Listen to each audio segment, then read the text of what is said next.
pula. Ang kulay ng dugong dumadaloy sa aking mga ugat ay pula.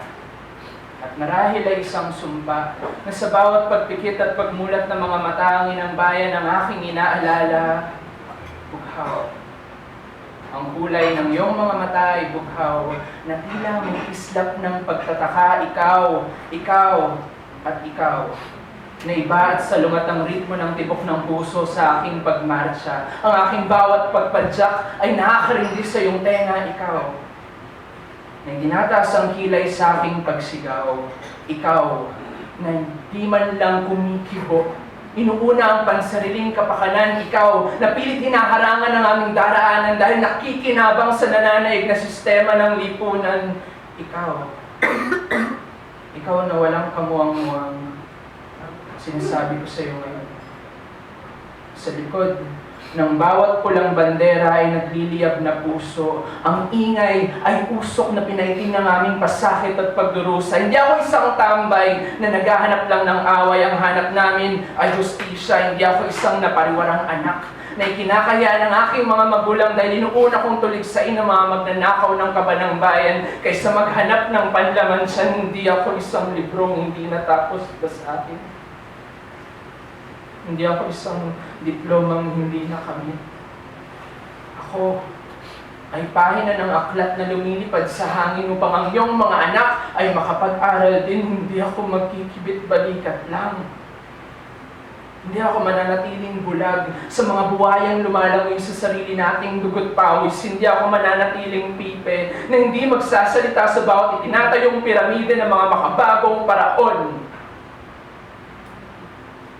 Kung mananatiling nakatikom ang ating mga labi, sinong maglalakas loob na magsabi? Kung mananatiling nakagapos ang tinig, kailan natin maririnig ang tama na, ang huwag mo kong gawing tanga, ang pinangako mong tuwid na daan na hindi ko pa rin nakikita. Hindi ko pa rin makita. Ang nakikita ko lang ay ang bali-balikong kalsada na pinalubak ng bawat sumpang hindi natupad. Kahit anong liko, kahit ilang ikot ang gawin sa umpisa pa rin mapapadpad. At sa bawat kanto na madaraanan ko, nakikita ko kayo. Nakatayo lang at nakamasid. Ang sarili kong mga kapatid. Hinihimok ako upang tumigil at manahimik, hinihintay ang aking pagpatid. Pula. Ang kulay ng dugong dumadaloy sa aking mga ugat ay pula. At marahil ay isang biyaya na sa bawat pagpikit at pagmulat ng mga mata ang inang bayan, ang aking inaalala, bughaw.